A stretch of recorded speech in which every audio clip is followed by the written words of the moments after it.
Before we get into today's message, I want to encourage you. Listen, if you need joy from the Lord, you can ask for it. It's available and it's free and it's at hand. It's not a long distance away. And you do not have to do anything to get it. You can just simply open up your mouth and ask for joy.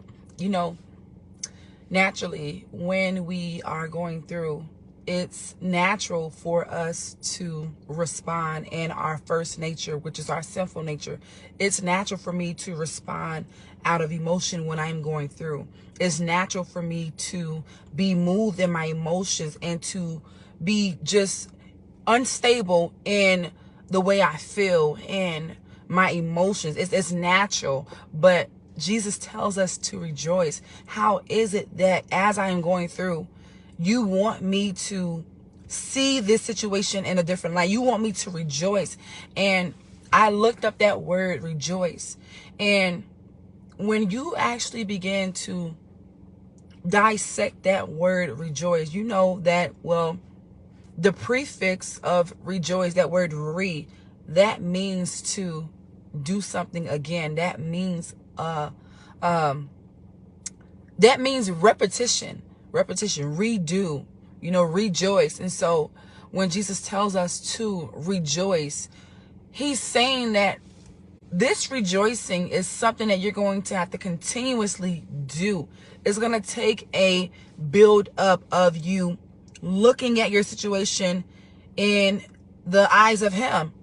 It's going to take you to see your situation in a godly perspective, in a godly light, because like I said, naturally, no matter what it is, whether I am dealing with some tribulation, because Jesus said in John 16, he said, in this world, he lets us know up front, in this life, it's not going to be easy. In this life, you're going to face some things. You're going to face some hardship. You're going to face some turmoil. You're going to face some turbulence. That's the first word that comes to my mind when I think about tribulation. I think about turbulence, being in that plane. And that plane actually has to break through a sound barrier. But in order for that plane to make it past that sound barrier, it has to actually go through some turbulence. It has to experience a shaking and a rocking. And sometimes it gets violent, and sometimes it gets uncomfortable, and sometimes it gets scary. But that plane knows that the more I go, the more that I keep going forward with full force, eventually we will get out of this storm. We'll make it out of this turbulence. And so when Jesus says that in this world we should have tribulation, he's letting us know up front, in this world, I want you to know that you are going to face things in this life. You're going to face hardship. You're going to face death. You're going to face persecution. You're going to face, pain and suffering. You're going to go through things in this life. But he says that you don't have to be a person of despair. You don't have to be hopeless. He says to be of good cheer. Wait a minute. How can I be happy in a moment where I should be sad? How can I smile? How can I take joy? How can I have peace in a moment where I should be crying and I should be mourning and I should be weeping and I should be, I should be down, because I have a right to feel down. I have a right to feel sad. And that's not to say that you can't feel sad sometimes, but Jesus says that you don't have to stay in that state of mind. You don't have to stay in a state of discouragement or, depression or despair or feeling like all hope is lost.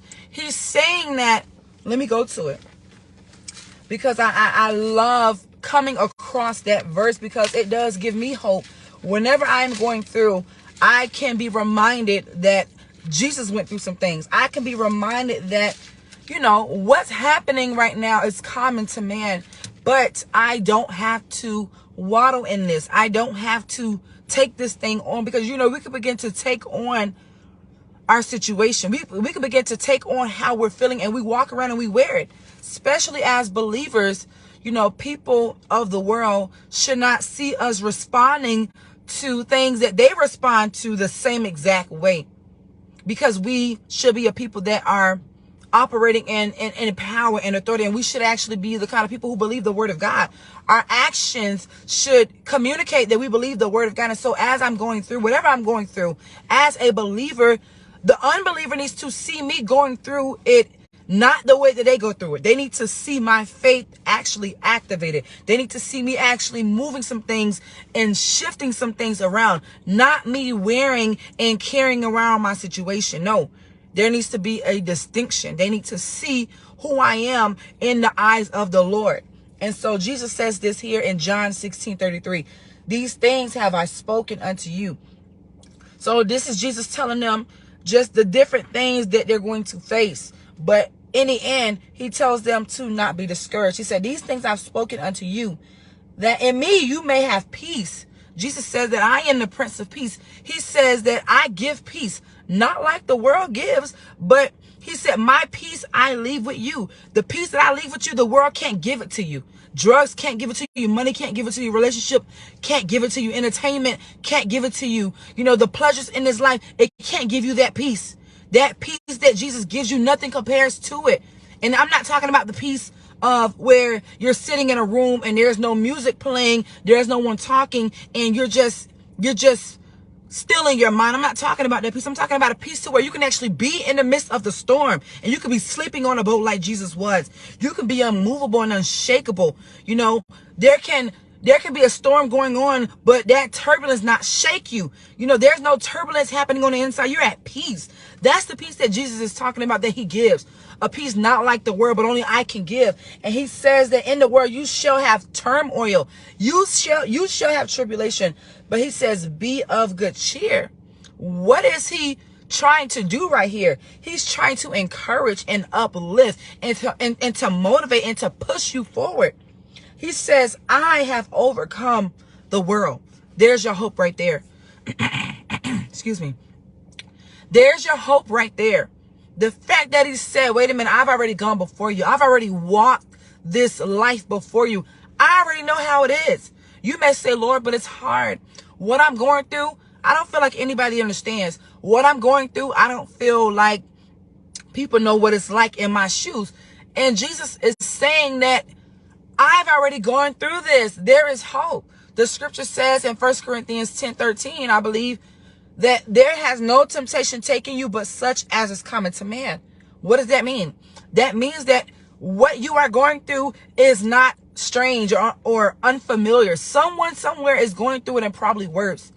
Growing up, that was always mentioned to me. Hey, you may be going through something right now, but remember, somebody is always going through something worse. Someone is always going through something a lot worse. And that was always mentioned to me as a form of encouragement, you know, no matter what I was going through in that moment. And I felt like, man, I'm the only one, or I felt like nobody understands me. It was always mentioned, hey, somebody somewhere is going through something far worse. And I considered that like, man, that's true. I may not know what they're going through, but I have to be grateful for what I'm going through and be glad that it's not worse, because the situation could be worse. Whatever you're going through right now, it could be a lot worse. It could be. And in that, we have to actually fight what our flesh is not used to. We have to fight through the emotions, because as I stated, our first nature is a sinful nature, and we have to do away with that and begin to take on our real first nature, which is the mind of Christ. No, it's natural for me to cry and to mourn and to be angry and to be frustrated, but Jesus tells me to rejoice. He says rejoice in Matthew 5. After he tells you all of these different blessings, he says, blessed are the peacemakers, for they're going to be called the children of God. You know, blessed are they that mourn, for they shall be comforted. Blessed are the poor in spirit, for they shall see, or, you know, the poor in spirit. Let me go to it really quick. But there's a lot of bless. Blessed are the poor in spirit, for theirs is the kingdom of heaven. Blessed are they that hunger and thirst after righteousness, for they shall be filled. So he gives them, all the disciples, all of these different blessings, and us all of these different blessings. And in the end, he says that rejoice, take joy. The word rejoice, that means to take joy. That means to take peace. That means to delight yourself in this situation. Man, this situation is tough. This situation is messed up. This situation is hard. How can I look on the bright side of things in a situation where I should be mourning, or a situation where I should be discouraged and depressed? How can I find joy in such a bad situation? Well, that's where the power of God comes in at. If you have God, you have hope. You have a way. You have truth. If you have him. And so he gives you the strength to actually fight your battles. And so you can actually face the storm with joy in your heart. You can actually begin to take delight in what you're going through and look on the bright side, knowing that you have an advocate, Jesus Christ, knowing that you have hope, knowing that your rewards are not here, but in heaven. He says, rejoice and be exceeding glad, for great is your reward in heaven. Keep in mind that there were people that had come before you and they're gone. And they had to endure these same things or similar things, and they made it out. You too can make it out. It doesn't matter how painful the situation is. Your situation may seem as though there is no way out. It may not look like there is a way out at all. You know, it may seem as though all doors are shut and that they're locked. It may seem as though this situation is impossible. It may seem as though this can't be turned around. God cannot possibly turn this around. But Jesus told the people, he says that with men, this is impossible. But with God, all things are possible with God. And so it doesn't matter how big the situation is, how minor the situation is, how the situation may seem like there is no turnaround. It doesn't matter to God. If your trust is in him, he says that if you ask, whatever you ask in my name, believing it shall be done, you shall receive it. Ask and you shall receive. Seek and you shall find. Knock and the door will be open unto you. You have to believe that. And so as we are in this life, we are heading somewhere. We are on a journey. Most of us that are in the will of God, and we are a faithful people, and we are an obedient people, we have hope. We have hope, and we can take this journey of faith with joy, not just in our hearts, but actually on our face. Not, you know, it being fake or whatnot, or, you know, pretending like things are good, but actually knowing, taking on the joy, like I know that I have a reward in heaven. Because he says, great is your reward in heaven. Your treasures are not here. My treasures are not here. My final destination is not here. It's in heaven. It's in heaven. That's where my rewards are going to be too. And so if I go through this life and I face things, you know, sometimes things happen in our lives that are unexpected, things that we could not have possibly prepared for. You know, sometimes things just come. You know, the weapons just come at you. You know, the darts just come at you. You could not have ducked quick enough. You know, you got hit. You got blindsided. You got sidetracked. You got caught off guard, as they call it. And he's saying that as you are faced with these things, don't allow these things to overtake you. Don't allow these things to cause you to grow weary. Don't allow these things to knock you off of your feet. A just man falls 7 times and he gets back up. Why is there even a falling? Well, because you're going to face things in this life. You know, most people believe that once they come to Christ, that all of their problems are going to just magically disappear and vanish, magically just go away. And so most people, when they come in with that mindset and they do go through tribulation, they get very discouraged. And what that does is it causes many people to walk away. It causes many people to stray and to leave the faith because of the perspective that they've come into the kingdom with. And they overlook the fact that Jesus has already let us know, listen, I've not come to bring peace. I've come to bring a sword. Jesus has come to disturb the peace. Jesus has come to shake some things. Jesus has come to move some things around. And so most people, because they don't realize this is what he's coming to do, then they get discouraged and they leave the faith. Wait a minute. He already let you know up front that you're going to have some turmoil. He's already let you know up front you're going to have some turbulence. But put on your seatbelt. It's going to be a bumpy ride, but do know you're going to make it to your final destination as long as you do things my way. I am the pilot and I am flying this plane right now, and we're going to go through some stuff. We're going to go through some storms. We're going to go through some hell. We're going to go through some strong winds. We're going to go through some rain. But do know that I am a safe driver. I'm a safe pilot. And where we are now, we have to get through this. There are things in this life that we have to get through. We have to go through. I mentioned this in another video. There are specific things that you and I, we must go through. We have to go through. We just have to. We don't always have to know the why as to why, Lord, why am I going through this? Why do I have to go through this? The Lord knows what we need. There are things that I've gone through, and I look back at those things, and I'm grateful that I went through it, because it made me who I am today. It made me stronger in my faith. It made me stronger in my belief. Listen, the Lord made me a believer, okay? He made a believer out of me, and it took for him to actually take me through some things that I did not want to go through. If I was asked up front, if I wanted to sign here to go through these things, I would have never signed and agreed. But the Lord knew. God knows us as people. He knows. No, I can't give you the consent, and I can't let you decide for yourself what's good and what's bad, because you don't know your right hand from your left. And so if it was given to us up front to decide whether or not we wanted to go through certain things, we would not do it. We would not sign and agree. Yes, Lord, I want to go through these things. No. If only we knew what it was going to make out of us today. Like I told you, he made a believer out of me. He made me stronger in my faith. Had I not gone through what I went through in the past, I would not be where I am today. But the Lord had to take me through it. No, I have to take you through these things. I have to take you through some turmoil. I have to take you through some turbulence in order for you to be strong, in order for you to be more wiser, in order for you to increase in your faith, in order for you to be more hungry and more thirsty. I have to take you through these things. Otherwise, the Lord knows he can't get it across to us no other way. If he does not take us through certain things, people have failed marriages, failed relationships. People have lost jobs. People have gotten fired. People have got let go of. People have, been evicted from houses, got their cars repoed, lost family members, slept in cars, been homeless, been at rock bottom, stripped from their finances, stripped from their health.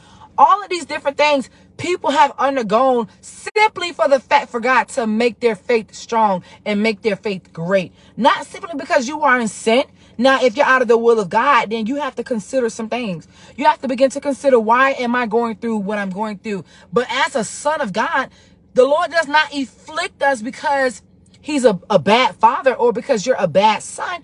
No, the Lord has to allow us to actually go through some things to make us stronger. Listen, if you don't go through the sweat, if you don't go through the constant burning of your muscles, this is the purpose of exercise. Listen, nobody that I know of enjoy exercising. It can get painful. It can become burdensome. Like, wait a minute now, this is hard, especially if you are a person you have not worked out in a long time and you're just now hopping back in the game, where you want to lose weight and you want to tone up your abs, or you just want to simply be more healthier. You understand that you're going to feel pain in places you did not know you had pain in, but you understand that you must keep going. You must keep up the momentum. You must actually put forth repetition, in order to see results, in order for you to be strong and get the results that you need. You understand that in the beginning, there's going to be some turmoil, but you know that the end results is going to be worth it, because you're going to be a strong person. Your muscles, your ligaments, your knees, your elbows, your arms, your shoulders, all of these different muscles are going to be stronger than they were in the beginning when you first started. And you understand that eventually it's going to get to that place as long as you keep going. And you understand that, man, I'm going to face some things in this process. As I'm exercising, there's going to be some burning.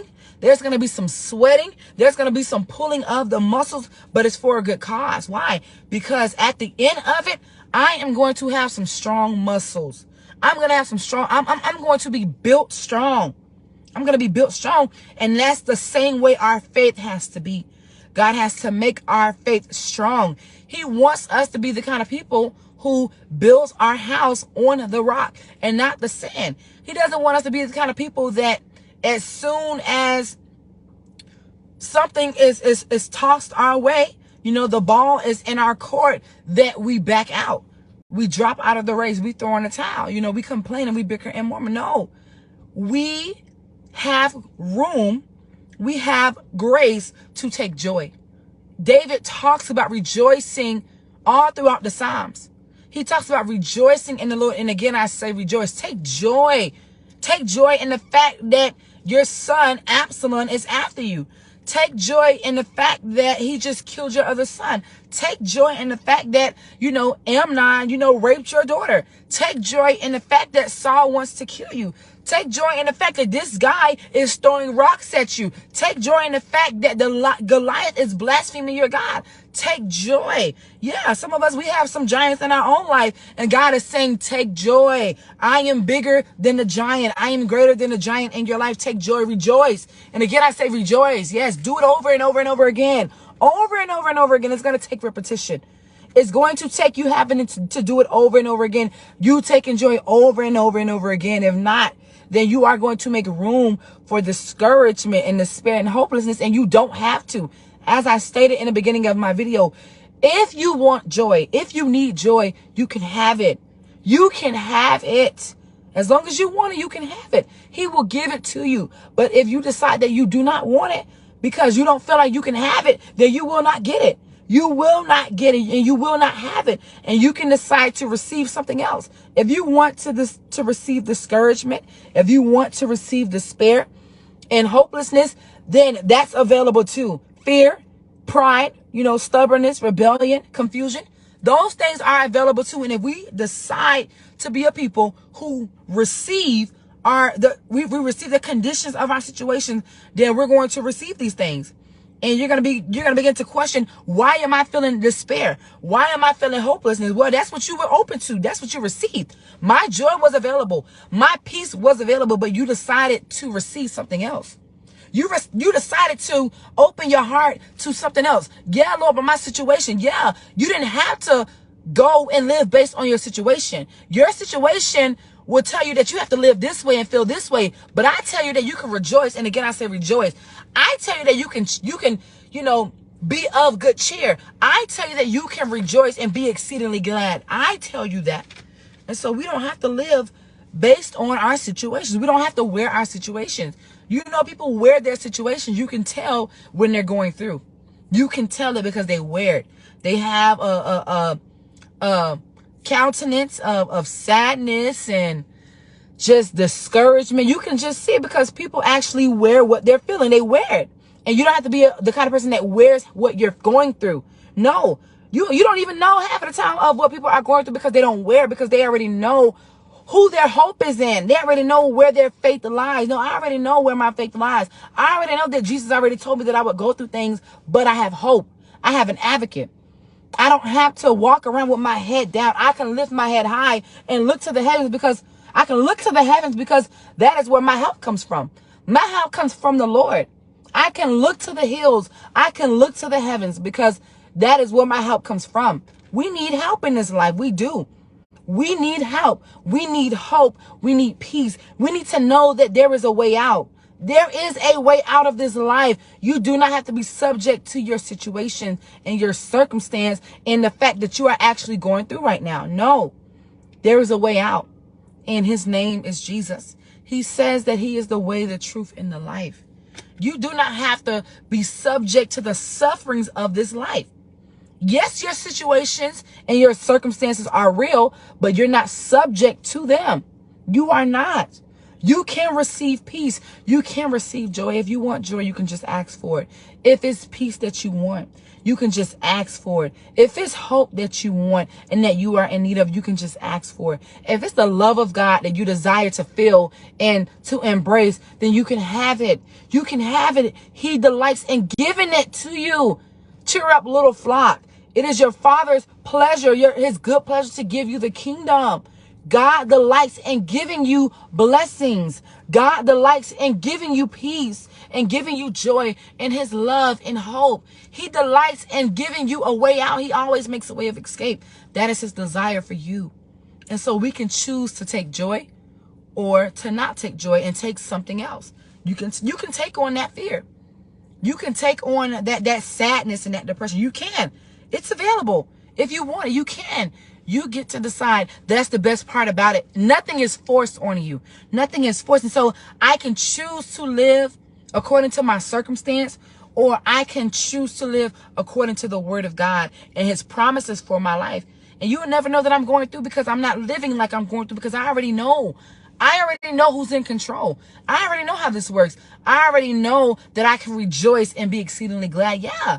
How can you smile when you just lost a loved one? How can you be at peace when your world is upside down or the world around you is upside down? How? How? This is what happens when you serve the one true God, the mighty God. Yeah. Yeah. Rejoice and be exceedingly glad. Yeah. Rejoice in tribulation. That's it, brethren. Rejoice. You can have it. It's available. May the Spirit of God give you ears to hear. And may this message not just encourage you, but may it draw your heart closer to God. Because he wants to give you the kingdom. He wants to give you peace. He wants to give you joy. He wants you to know that there is a way out of this life and that you're not subject to what is happening around you. That's what he wants you to know. And so, be blessed in Jesus' name.